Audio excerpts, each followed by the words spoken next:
Olá, está começando o programa Análise Direta com mais uma entrevista que nós preparamos para você, diretamente aqui dos estúdios de São Paulo para o Brasil inteiro e mais 55 países. O Brasil tem vivido protestos populares depois da divulgação de gravações que foram feitas pela Justiça e que indicam a possibilidade de que a nomeação de Lula como ministro-chefe da Casa Civil pode ser parte de uma estratégia para evitar a prisão do ex-presidente. Após a divulgação das gravações, a presidente Dilma acusou a oposição de tentar um golpe contra o atual governo e o juiz Sérgio Moro de violar a Constituição. Já a oposição comemorou o aumento da possibilidade de um impeachment.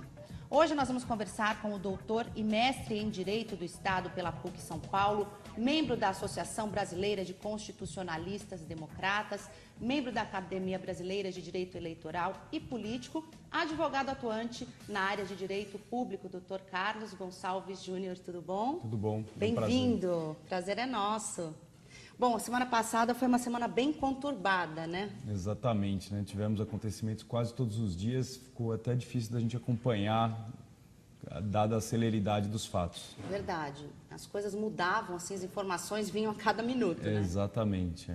E qual é a análise que você faz disso tudo que aconteceu e a partir dessa semana, o que a gente pode esperar? Eu vejo, o Brasil ele está passando por uma crise que, na verdade, tem muito a ver com relação ao nosso sistema de governo, que é um sistema presidencialista em que a eleição do presidente da República se dá absolutamente dissociada da eleição do Congresso Nacional. E todas as vezes que, ao longo da nossa história, nós verificamos um governo que perde a sua base de apoio no Congresso Nacional, nós passamos por crises institucionais. Então, desde o início da nossa República, a gente vem enfrentando esse problema. Pois é, pois é. E você acha que seria uma solução se a gente mudasse o sistema de governo do Brasil? Óbvio que é uma sofisticação do nosso sistema para garantir a governabilidade em tempos de crise, isso é desejável, mas talvez essas reformas não devam ser feitas num momento de acaloramento político como vem acontecendo agora. Primeiro temos que resolver os problemas que temos e depois, num período de tranquilidade, tentar sofisticar isso para que não voltemos a ter no futuro problemas como esse. Agora, o PT vem falando muito em golpe, né? O que você acha?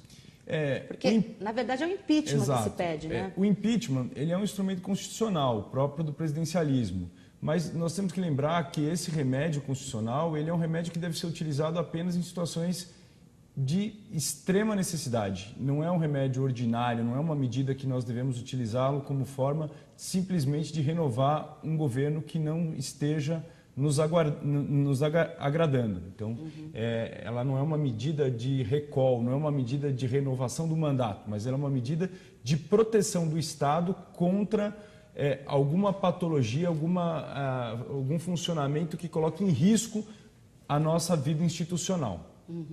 Agora, diante das provas, né, que foram divulgadas, aí, aquelas gravações que foram divulgadas, qual a tua opinião? Você acha que existe aí uma possibilidade de um pedido de impeachment ou não? O pedido já está instaurado na Câmara dos Deputados e vai ser votado brevemente, depois das 10 sessões que a presidente tem para apresentar a sua defesa, para saber se a Câmara vai aceitar ou não o processamento desse impeachment. Você acha que justifica? Inicialmente, o pedido do impeachment está fundado exclusivamente na questão das chamadas pedaladas fiscais. Todos esses fatos que aconteceram na semana passada não são objeto do pedido de impeachment. Nada impede que se peça a reforma da petição inicial do impeachment, da peça inicial do impeachment, para incluir estes fatos, mas isso ensejaria o reinício do processo de impeachment. Então, teria que reabrir o prazo para que a presidente da República apresente a sua defesa.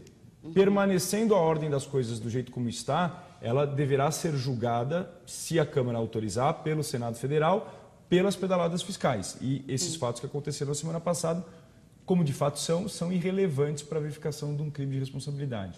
Mesmo? Quer dizer, alguns juristas entendem que o fato dela ter nomeado o ex-presidente Lula poderia enquadrar uma das hipóteses do artigo 85 da Constituição que violaria a moralidade administrativa na medida em que o objetivo da nomeação não corresponderia ao objetivo que foi descrito pela presidência. Sim, é isso que eu ia te perguntar, né? Se for comprovado que foi uma tentativa de obstruir o andamento aí da justiça, como estavam falando na semana passada. Primeiro que, Você acha que se essa for a razão para o impeachment, a peça do impeachment tem que ser reformulada, porque o pedido que está tramitando trata exclusivamente ainda das pedaladas fiscais. Né? E se a oposição ou quem pretende o impeachment da presidente Dilma entender que esses fatos são relevantes para serem incorporados na peça acusatória, deverá ser aberto um novo prazo para que a presidente desses fatos também possa se defender. E você acha que a imagem do Brasil aí perante os outros países, como que anda, como que está, né? Porque isso repercutiu no mundo inteiro, né? Tudo que aconteceu na semana passada. Com certeza o mundo está olhando como é que o Brasil vai lidar com a sua própria crise. Se nós conseguirmos passar por esse período preservando as instituições democráticas, eu entendo que o Brasil vai sair fortalecido desse processo.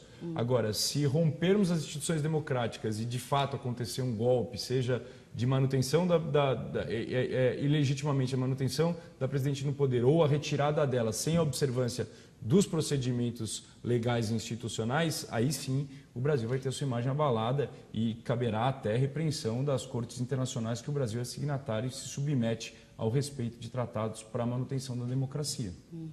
A respeito do ex-presidente Lula, né, qual é a tua opinião? Você acha que ele vai conseguir aí tomar posse ou não? Olha, do ponto de vista jurídico, é muito difícil de atribuir à presidente da República uma vedação da nomeação do ex-presidente Lula. Ele é uma figura política notória no Brasil, que participa, que tem condições políticas de ajudar a presidente Dilma no governo, não é? E a formação do seu ministério é uma prerrogativa privativa do presidente da República. É o presidente da República que pode escolher quem é que vai ajudá-lo.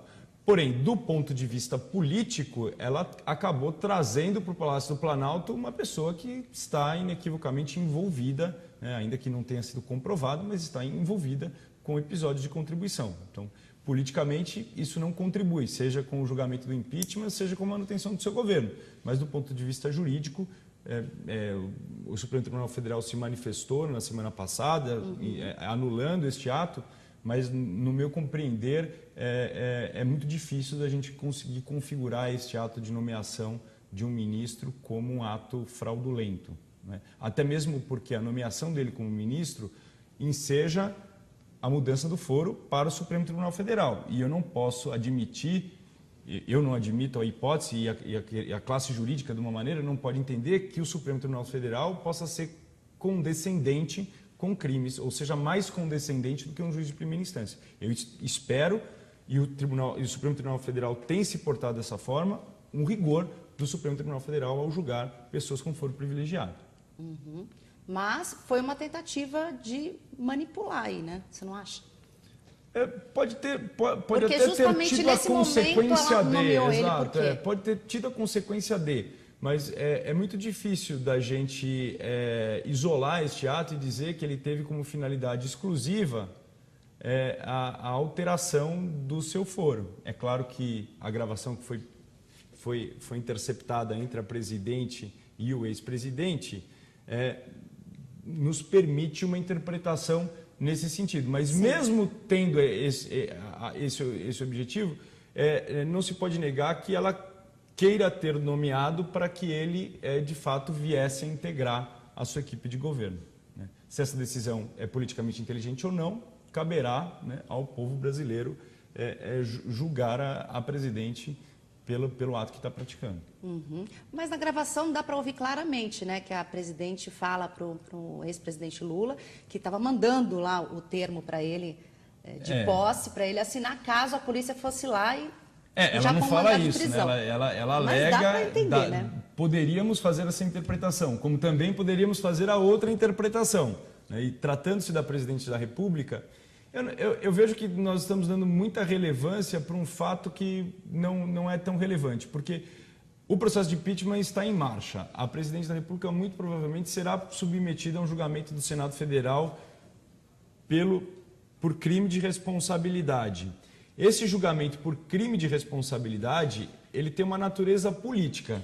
Então, ou seja, é como a população, por via dos seus representantes, enxergam a conduta da Presidente da República. Então, é claro que este fato, que essas tentativas que vieram à tona, contribuem negativamente para a Presidência da República. Sim. Mas atacar o fato em si, do ponto de vista jurídico, não me parece tão relevante. O fato dela querer colocar o ex-presidente Lula no seu ministério, juridicamente não me parece ter consequências jurídicas das mais relevantes, porque ele vai continuar sendo processado, e processado por uma corte que tem se mostrado severa no combate à corrupção, na medida em que, como tivemos o julgamento do Mensalão e outras autoridades que se submeteram à jurisdição do Supremo Tribunal Federal e que vieram a ser condenadas.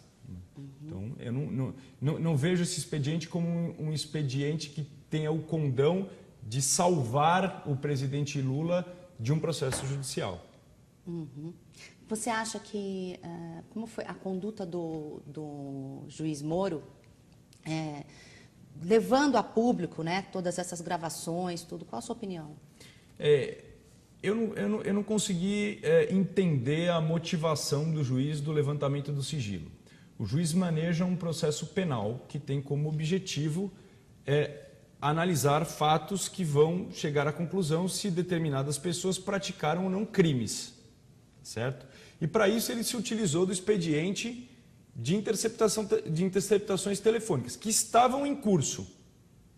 Durante essas investigações, as informações que foram colhidas nessas interceptações não eram suficientes para imputar crime a ninguém. Tanto é que ele não determinou a prisão de ninguém. Ou seja, poderíamos até considerar que as interceptações pudessem continuar produzindo provas que viessem a chegar a uma conclusão.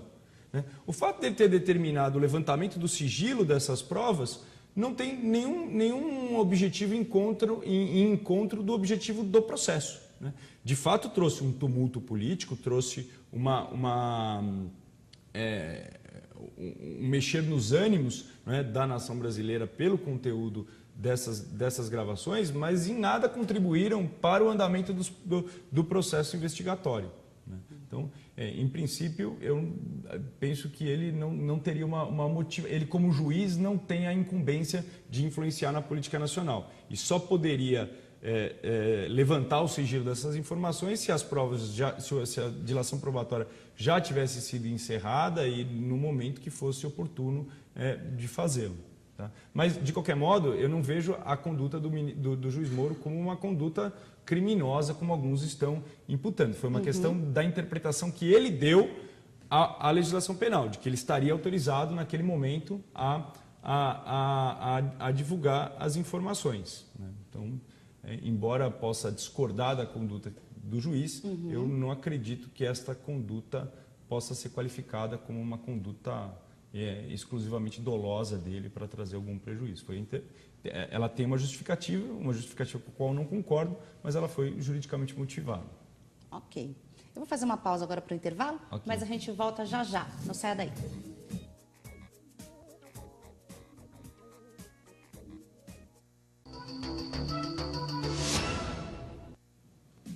Estamos de volta com o programa Análise Direta. O meu convidado de hoje é o Dr. Carlos Gonçalves Júnior. Ele é especialista em direito eleitoral. A gente vai falar um pouquinho agora, né, sobre o processo de impeachment, se realmente isso acontecer, né? Como que vai funcionar? Vamos explicar didaticamente como funciona. Primeiramente, nós vamos ter que ver se este pedido que está em tramitação é o pedido que vai perdurar, porque eu tenho ouvido notícias de que populares ligados à oposição procurariam fazer o aditamento desse pedido inicial, uma modificação desse pedido inicial para incluir novos fatos relacionados às divulgações das escutas telefônicas que foram feitas na semana passada, em especial da ligação da presidente com o ex-presidente Lula, considerando que esta gravação comprovaria um outro tipo de ilícito de responsabilidade, outro crime de responsabilidade que afrontaria a moralidade administrativa. Não é? No entanto, considerando que isso não ocorre, que o processo que está hoje em tramitação, que discute exclusivamente as pedaladas fiscais, tenha seguimento, Nós vamos ter que aguardar passar as 10 sessões que a Presidente da República tem de prazo para apresentar uma espécie de defesa prévia, porque, por enquanto, o processo não foi recebido ainda.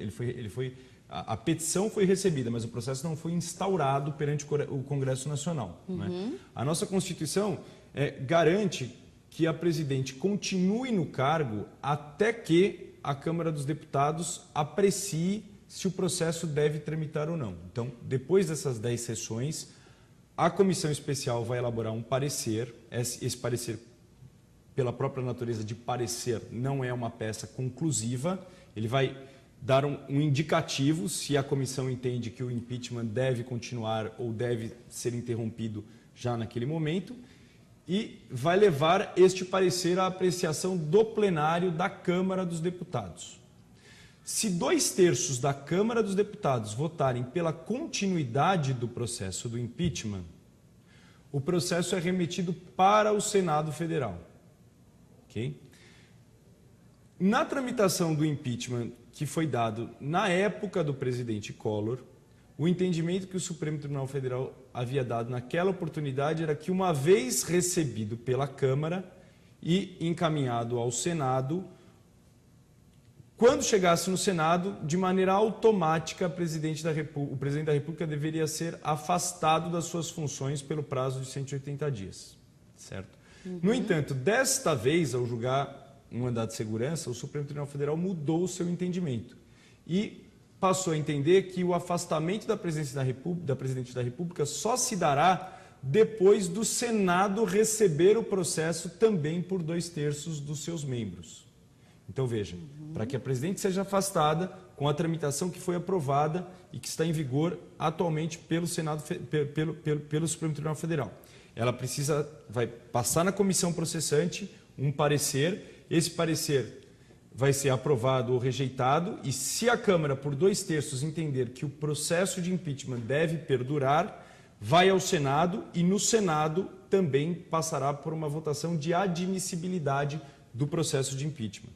Se 2/3 dos senadores também entenderem que o processo deve prosperar, aí sim a Presidente vai ser afastada e o processo propriamente dito vai se iniciar. Vai abrir uma nova oportunidade de defesa da Presidente, né? E depois o Senado Federal, ao final deste processo, onde será garantida ampla defesa, contraditório, todos os meios de prova para que a Presidente apresente os seus argumentos, o processo vai novamente ao plenário do Senado, que mais uma vez terá que votar, agora sim, pelo impedimento dela, por também 2/3 dos seus membros. Aí já no Senado já. No Senado. Então, uma vez que ele vai para o Senado, ele não volta mais para a Câmara. Então, ele vai para o Senado. Se o Senado rejeitar o processo, rejeitar a abertura do processo, o impeachment encerra-se por aí.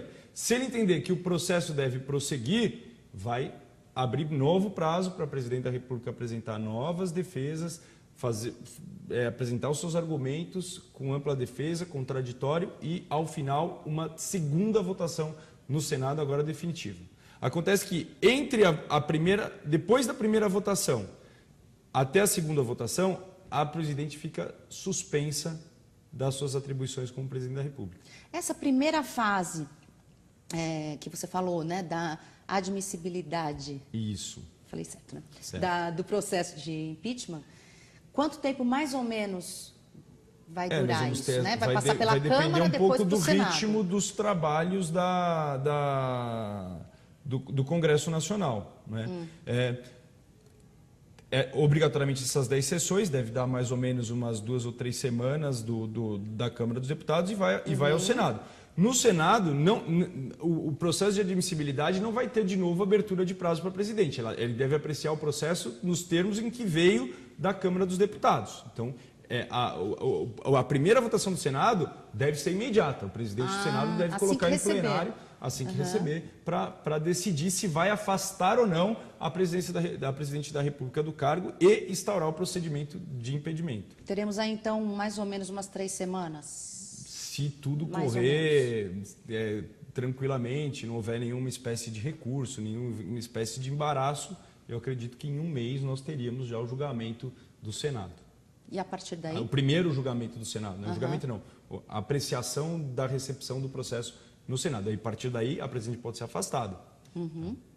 E, em sendo afastada... Sim, daí em diante, depois que ela vai ser afastada pelo prazo de 180 dias, que é um prazo que a Constituição entendeu razoável para tramitar o processo no Senado e terminar o julgamento do impeachment definitivamente, né?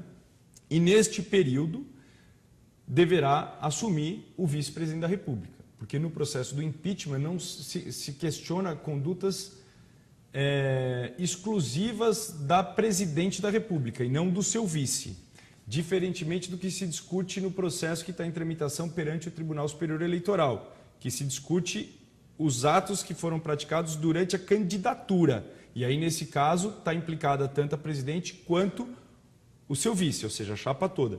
No processo de impeachment, quem perde o mandato é só a presidente da República. O vice-presidente assume interinamente até terminar o processo e, se o processo vir a ser julgado procedente com o afastamento definitivo da presidência, ele continua e termina o mandato. Tá?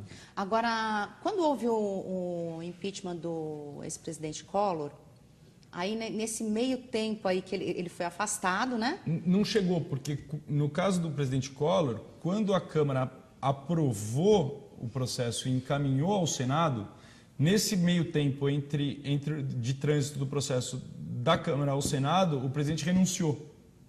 Sim, é porque há essa possibilidade, né, também. Dela renunciar. Pode Sim. ser que ela já afirmou que não vai fazer. Ela disse que não vai, mas o Collor também dizia que não ia.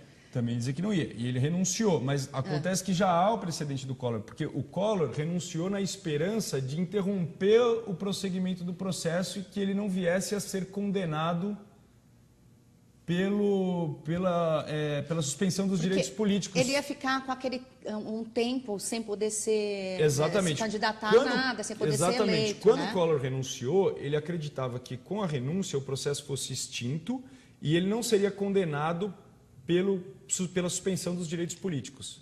E naquela oportunidade o Senado falou, não, o processo do impeachment tem dois objetivos, afastar o presidente e condená-lo à suspensão dos direitos políticos. Como ele renunciou, perde o objeto com relação ao afastamento dele, mas deve perdurar o processo para se decidir se ele será condenado pela suspensão dos direitos políticos, como de fato foi e ficou 8 anos inelegíveis. Como já há esse precedente, se a presidente Dilma renunciar agora a qualquer momento, depois de recebida na Câmara, pela presidência da Câmara, a petição do impeachment, eu acredito que o Congresso Nacional, ratificado pelo Supremo Tribunal Federal, vai dar o mesmo entendimento que deu no caso do Collor e fazer com que o processo caminhe independentemente da renúncia da presidente. Entendi.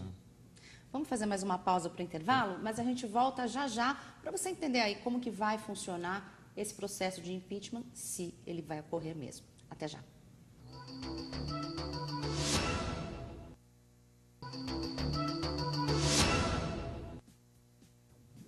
Estamos de volta com o programa Análise Direta. Hoje nós estamos falando com o Dr. Carlos Gonçalves Júnior, que é especialista em direito eleitoral. Estamos falando aqui sobre o processo de impeachment, né? Eu queria que você explicasse para a gente a natureza do julgamento feito aí pelo Senado, né? Que é completamente diferente, é isso? Isso, diferentemente do que acontece no julgamento de um crime comum, que é julgado por um juiz técnico, por um juiz magistrado, que deve seguir rigorosamente a técnica do direito de demonstrar que o fato ocorrido corresponde a uma descrição penal trazida na lei. No caso do crime de responsabilidade, criado pelo artigo 85 da Constituição, ele atribui ao Senado Federal, que não é um órgão técnico jurídico, que é um órgão político que vai fazer esse julgamento. E, portanto, a decisão do Senado, ela não é uma decisão técnica fundamentada, é uma decisão que vai ter como termômetro a sensibilidade política dos senadores, né? Então, essa sessão final que vai julgar o impeachment, que deverá julgar o impeachment, ela é simplesmente presidida pelo presidente do Supremo Tribunal Federal, que vai garantir a legalidade do procedimento. Mas o conteúdo da decisão é de convicção política dos senadores. Então, no crime de responsabilidade, mais importante do que a própria configuração da conduta da presidência, do presidente que está sendo julgado, é a potencialidade daquele ato que está sendo julgado colocar em risco a integridade do Estado democrático. Então, os senadores devem ter essa sensibilidade política de verificar se aquela irregularidade que está sendo apresentada é uma irregularidade que, de fato, justifique a retomada do mandato obtido pelas urnas. Entendi. É completamente... É complexo aí um pouco de é se complexo. entender, né, qual é a diferença de uma... Alguns pensadores e juristas e teóricos do Estado até criticam o Instituto do Impeachment porque a natureza dele é uma natureza... É vinculado por uma norma jurídica, mas a decisão é de caráter político. Né? Então, pois é. Realmente... o Constituinte entendeu que deve ficar na discricionariedade dos senadores decidirem se o ato deve ou não ser considerado como crime de responsabilidade. Nesse caso, pode haver uma interpretação aí até um pouco injusta, se a gente fizer uma comparação, se isso fosse feito por um juiz, seria mais rigoroso do que feito pelos senadores? Eu não diria que seria mais rigoroso, mas seria mais, vamos dizer, técnico, né? Então, o julgador, ao aplicar a lei, ele não leva em consideração os clamores populares, não leva em consideração as questões de natureza política. Ele vai verificar exclusivamente se a lei deve ou não ser aplicada. No caso do impeachment, há inevitavelmente uma abertura política de formação de convicção por parte dos senadores. Por exemplo, eles vão levar em consideração a repercussão popular que isso teve? Inevitavelmente, isso é um fator que vai influenciar no julgamento pelo Senado. Uhum. Vamos falar um pouquinho a respeito do TSE, né? Você estava falando que eles podem vir a julgar a chapa. É porque a gente falou até agora do impeachment da presidente. É que, paralelamente ao procedimento do impeachment, ao processo do impeachment que tramita no Congresso Nacional, existe no Tribunal Superior Eleitoral, um órgão do Judiciário, né, que está analisando irregularidades eventualmente ocorridas na campanha da chapa presidente Dilma e vice Michel Temer. Neste caso, se o TSE vir a considerar que houve, de fato, irregularidades durante a campanha, a chapa como um todo, o presidente e vice, serão impugnados, serão cassados, né? E, nesse caso, as eleições serão anuladas e deverá ser convocadas novas eleições. Meu Deus. Nessa circunstância, deverá assumir interinamente o presidente da Câmara dos Deputados, que vai ter a função de convocar novas eleições gerais. Se esse julgamento acontecer até o final desse ano, que é até metade do exercício do mandato, ou se essa decisão vier já no primeiro dia do ano que vem, as eleições não serão mais gerais, mas serão eleições indiretas entre os membros do Congresso Nacional. Pode acontecer ainda isso? Pode acontecer. Indiretas. Se o impeachment não vingar, se o impeachment não prosseguir e o TSE vir a julgar irregular a chapa Dilma e Michel Temer, nós teríamos uma eleição direta se antes do final deste ano e indireta se for a partir do ano que vem. Bom, é bem complicado, é muita coisa, né, para a gente explicar. É muito detalhe. Infelizmente o nosso tempo está terminando, mas eu já vou te convidar a voltar, a gente vai fazer uma segunda parte dessa entrevista, ok? Vai ser um prazer. Pode ser? Claro, muito obrigado. obrigado. O prazer vai ser nosso. Muito obrigado, obrigada. Muito prazer. Obrigada a você que está em casa também. Entre na nossa página, facebook.com/programa Análise Direta. Você pode ir lá assistir esta edição e outras edições do programa, mandar sugestões de entrevistados e também perguntas, ok? Até a próxima. Tchau.